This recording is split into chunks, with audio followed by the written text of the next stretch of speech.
Bienvenidos a esta presentación. A todas las personas que verán, un saludo cordial. Hoy en esta se abordarán los aspectos más relevantes de la práctica número 6 de laboratorio, con sus productores Aníbal Andrés, Díaz Camila, González Yolanes, Lleras Noriega Claudia, Melo Eder y Merly Par. Las ideas claras de los factores y determinantes puntuales para los métodos de cocción de la carne fueron exactos a la hora de realizar la práctica, debido a que son necesarios al momento de obtener productos finales exitosos. En esta, la carne lomo ancho fue el producto al cual se le aplicaron los distintos términos para la obtención de productos finales. La carne es definida como la parte muscular y tejidos blandos que rodean el esqueleto de los animales de las diferentes especies, incluyendo su cobertura de grasa, tendones, vasos, nervios, y que ha sido declarada inocua y apta para el consumo humano, según el Ministerio de Protección Social en el año 2007.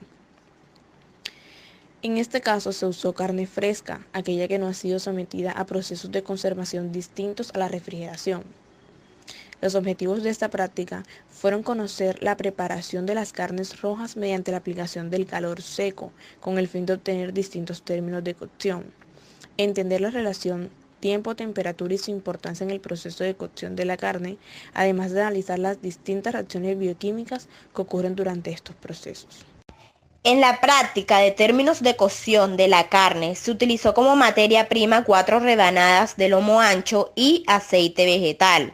También se utilizaron instrumentos culinarios como cuchillo, tenedor, estufa, sartén, termómetro, balanza, platos desechables, marcador, cronómetro y cámara fotográfica para la recolección de datos.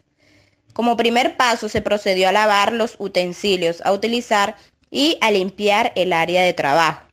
Luego se determinó con la balanza el peso inicial de cada porción de carne. Respectivamente se inició el experimento calentando el sartén a fuego medio con una pequeña porción del aceite vegetal. Seguidamente se realizó la cocción de las porciones de carne.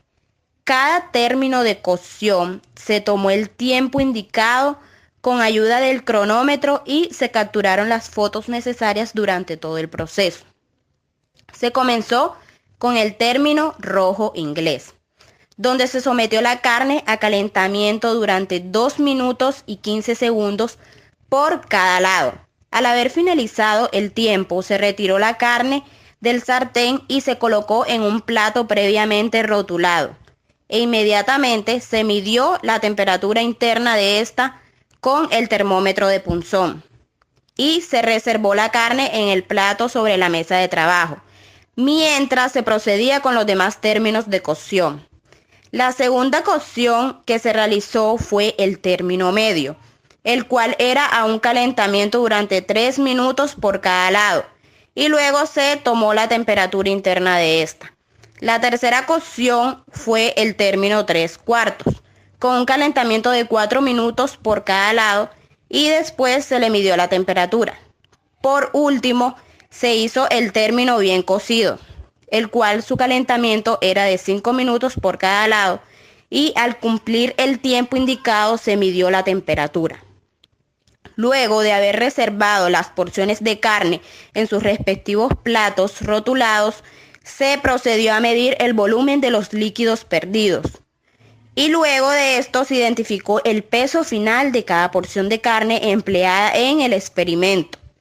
Posteriormente se cortó cada porción y se observaron los colores obtenidos en los distintos términos de cocción.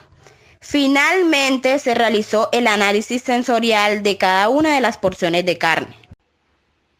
Para los resultados obtenidos vamos a tener en cuenta el peso inicial, el peso final, el rendimiento, la temperatura y el exudado para cada tipo de cocción.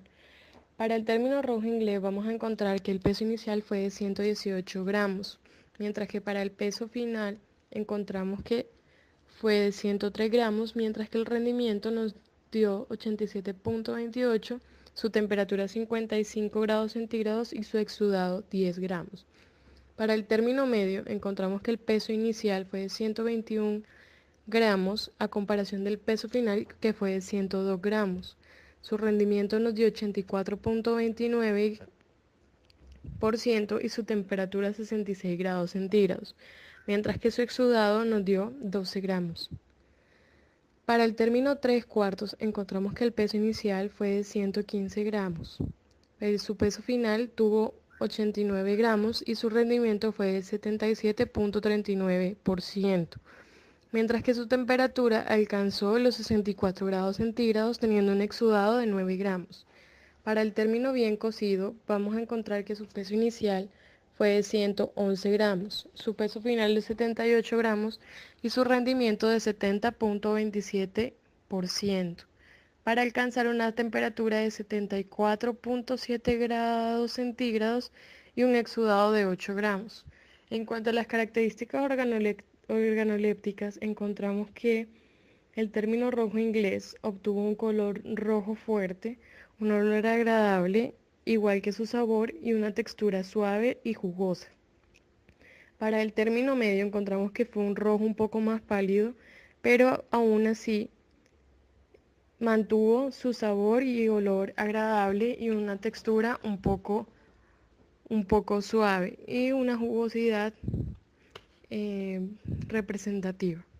En cuanto a el término 3/4, encontramos que obtuvo un color café claro, un olor un poco ahumado igual que el sabor, y es una carne que se encuentra un poco más dura, así como encontramos que en su jugosidad disminuye notablemente.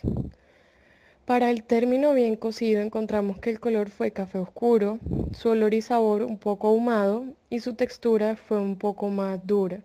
Asimismo, como la jugosidad, encontramos que tiene menos jugosidad a diferencia del término rojo inglés. En la práctica de laboratorio de términos de cocción de productos cárnicos, permitió realizar el proceso de elaboración de este mismo, donde se obtuvieron a partir de un procedimiento experimental resultados debido a un análisis teniendo en cuenta los materiales necesarios para su elaboración. Para la realización de este producto, que fue la cocción, se tuvo en cuenta variables como la temperatura, ya que las carnes de res pueden presentar diversas apariencias y atributos sensoriales, debido al corte y grosor de la carne. Sus métodos de calentamiento varían y por esto la temperatura para términos de inocuidad debe alcanzar hasta 70 grados centígrados durante un periodo de 2 minutos en su interior. La temperatura interior de la carne debe alcanzar los 70 grados centígrados para garantizar su inocuidad, según Fernández Andreina y García Aiza en su trabajo publicado en el 2014, en el cual se afirma que al alcanzar esta temperatura se elimina gran parte de la carga microbiana de la carne. Se observó que por el tiempo de cocción las carnes presentan distintas tonalidades, evidenciándose así que una carne con perfecta jugosidad y términos de inocuidad debe ser la término 3/4, porque alcanza una temperatura de 71 grados centígrados en su interior, lo cual erradica la carga microbiana. Por su método de cocción, la carne término rojo inglés obtuvo un mejor rendimiento, pero por temas de inocuidad es la de menor escala. La carne cuando se cocina se expone a una fuente de calor que eleva su temperatura. Entre las reacciones más comunes está la coagulación de la proteína responsable de la contracción muscular, la miosina, que coagula a los 50 grados Celsius, lo que hace que la carne adquiera más firmeza, al mismo tiempo que libera moléculas de agua, y esta es la causante de los jugos iniciales que desprende la carne al ser cocinada. Al comparar las cantidades de pérdidas de líquido por goteo, se pudo determinar que en el término de cocción rojo inglés la cantidad de líquido perdido es considerable, mientras en el término medio y término 3/4 la pérdida es mucho menor, y en el término bien asado la pérdida de líquido por goteo es casi nulo. Esto se debe a que el tiempo de cocción es inversamente proporcional a la pérdida de líquido, es decir, a mayor tiempo de cocción, menor será la pérdida de líquido por goteo. En conclusión, con esta práctica se logró conocer las diferentes preparaciones y distintos métodos de cocción en carnes rojas, teniendo en cuenta la importancia de las variables tiempo-temperatura en la cocción de este alimento. También se logró observar los diferentes cambios tanto físicos como sensoriales y reacciones bioquímicas provocados en las proteínas mediante la aplicación de calor seco.